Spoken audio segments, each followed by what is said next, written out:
It's been a few years since the release of Animal Crossing New Leaf, and the series has been pretty much untouched since then. I wonder what's next for the Animal Crossing series.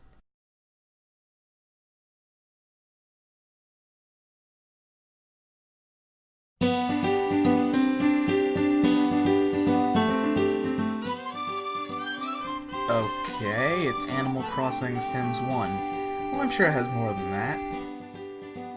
For those unaware, Animal Crossing Happy Home Designers is a spin-off of the Animal Crossing series, but it takes most of its inspiration from the latest entry in the series, Animal Crossing New Leaf. In Happy Home Designer, you design houses for animals from the Animal Crossing series.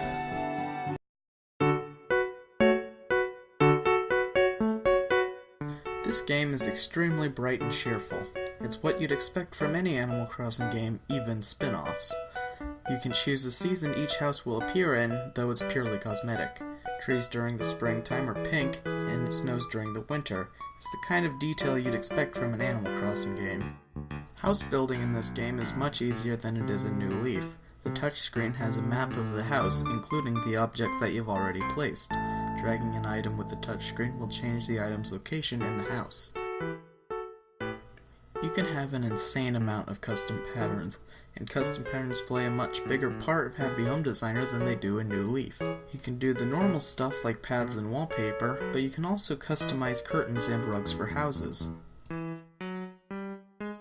You can decorate houses for almost every character in the series. This includes special characters like Isabelle, though you will need a special amiibo card for the special characters. Speaking of Isabelle, she will let you design the interior of different major buildings, like restaurants, schools, and stores. But this game has some serious issues that need addressing. Furniture and music is unlocked when you design a house for a certain villager, so let's say you want to put a specific TV in someone's house. You better have helped a character that unlocked that TV, because that's the only way to get it. I'm a guy who likes a sense of progression in his games. New Leaf provided that sense of progression with badges, house expansions, and the museum. In Happy Home Designer, you get almost infinite houses to build, which limits the sense of progression significantly. You can also build a very small number of public buildings, which almost feels like the ending of the game. I don't mind the idea of a game where you build houses, but I expected a little bit more out of this game.